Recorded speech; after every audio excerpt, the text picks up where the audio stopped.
नमस्कार। आज हम एक ऐसी गजब की कहानी पर बात करने वाले हैं जहां टेक्नोलॉजी और अध्यात्म एक दूसरे से मिलते हैं, वो भी एक बहुत ही अनोखे तरीके से। तो सवाल ये उठता है कि आखिर एप्पल और फेसबुक के फाउंडर्स का भारत के एक दूरदराज के आश्रम से क्या लेना देना हो सकता है। मतलब ये दोनों तो बिल्कुल अलग दुनियाएं हैं ना।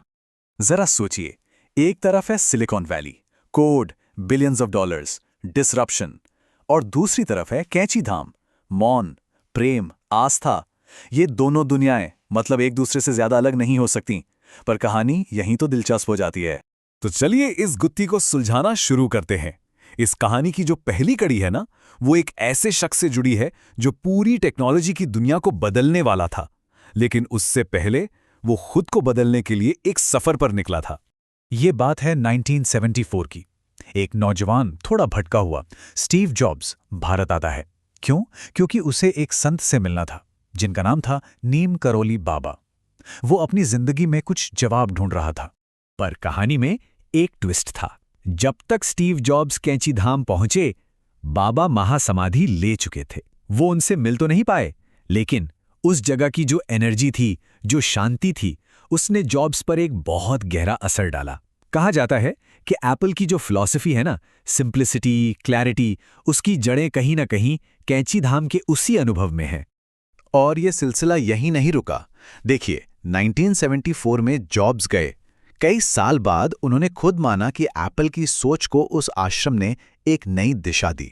और फिर जब मार्क जुकरबर्ग अपनी कंपनी में एक मुश्किल दौर से गुजर रहे थे, तो जानते हैं जॉब्स ने उन्हें क्या सलाह दी? उन्होंने कहा, तुम्हें कैंची धाम जाना चाहिए। कमाल है ना, एक छोटा सा आश्रम सिलिकॉन वैली का सीक्रेट स्पिरिचुअल स्पॉट बन गया।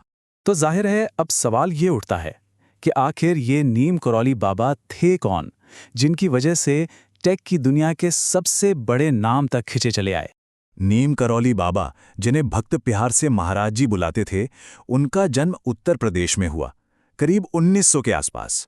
बहुत ही साधारण पृष्ठभूमि से थे, पर उनकी जो करुणा थी, उनका जो निस्वार्थ प्रेम था, वो बिल्कुल असाधारण था। उनके बारे में एक बात बहुत मशहूर है कि उन्होंने कभी कोई लंबी चौड़ी शिक्षाएं नहीं दी, कोई प्रवचन नहीं। कहा जाता है कि बस उनकी मौजूदगी में होना वही सबसे बड़ी सीख थी। उनका होना ही सब कुछ सिखा देता था। अगर उनकी पूरी फिलॉसफी को कुछ शब्दों में समेटना हो तो वो ये है: सबसे प्रेम करो, सबकी सेवा करो, भगवान को याद करो, सच बोलो। 4 सीधी साधी बातें, पर इनमें जिंदगी का पूरा सार है। और यही संदेश आज भी लाखों लोगों के जिंदगी को राह दिखा रहा है। लेकिन बात सिर्फ उनके प्रेम और सादगी की नहीं है। महाराज जी के साथ कुछ ऐसे चमत्कार भी जुड़े हैं, ऐसी कहानियां हैं जो साइंस और लॉजिक से परे हैं, और इन्हीं कहानियों ने उन्हें एक लिविंग लेजेंड बना दिया था।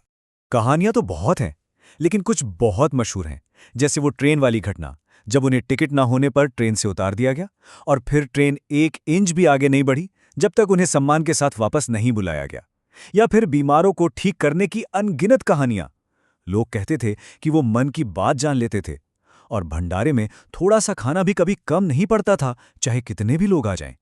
और इन सब कहानियों में एक बात कॉमन थी: ये चमत्कार कभी अपनी शक्ति दिखाने के लिए नहीं थे। ये हमेशा उनके प्रेम का, उनकी करुणा का एक रूप होते थे, मदद करने का एक जरिया। तो महाराज जी की बात तो हो गई। अब चलते हैं उस जगह पर जिसे उन्होंने अपना घर बनाया, कुमाऊं की पहाड़ियों में बसा कैंची धाम। कैंची धाम के बारे में कहा जाता है कि वहां का माहौल ही कुछ अलग है। हवा में वो धूप और देवदार की मिलीजुली महक, पास में बहती नदी की आवाज। वो जगह पूजा पाठ या कर्मकांड से ज्यादा महसूस करने की है। वहां बस दिल से मौजूद होने की जरूरत है। और ये जो नंबर है ना, 15, ये बहुत खास है। हर साल 15 जून को कैंची धाम में एक बहुत बड़ा भंडारा होता है। ये आश्रम का स्थापना दिवस है। हजारों हजारों लोग आते हैं और सबके लिए बिना किसी भेदभाव के भोजन होता है। लोग इसे बाबा के आशीर्वाद और उनकी कभी न खत्म होने वाली प्रचुरता का जीता जागता सबूत मानते हैं। तो चलिए अब इस कहानी के धागों को जोड़ते हैं और देखते हैं कि हिमालय के एक कोने से शुरू हुई ये विरासत आज पूरी दुनिया पर कैसे असर डाल रही है। तो वापस आते हैं उसी सवाल पर कि आखिर स्टीव जॉब्स जैसे इनोवेटर्स को इस आश्रम में मिला क्या। शायद सबसे बड़ी सीख ये थी कि असली इनोवेशन बाहर की चीजों को और कॉम्प्लेक्स बनाने में नहीं है, बल्कि अंदर की सोच को सिंपल और क्लियर करने में है। और भक्तों का तो ये भी मानना है कि कैंची धाम कोई अपनी मर्जी से नहीं जाता। कहते हैं वहां से बुलावा आता है, और जब वो बुलावा आता है तभी इंसान वहां पहुंच पाता है। ये बात इस जगह के रहस्य को और भी बढ़ा देती है। तो आखिर में ये पूरी कहानी हमें एक बड़े सवाल के साथ छोड़ जाती है। आज की दुनिया में हम सब अगले बड़े इनोवेशन, अगले बड़े आइडिया के पीछे भाग रहे हैं। पर क्या ऐसा हो सकता है कि सबसे बड़ी खोज कोई नई टेक्नोलॉजी नहीं, बल्कि वही सबसे पुराना, सबसे सिंपल एहसास है? प्रेम। सोचने वाली बात है।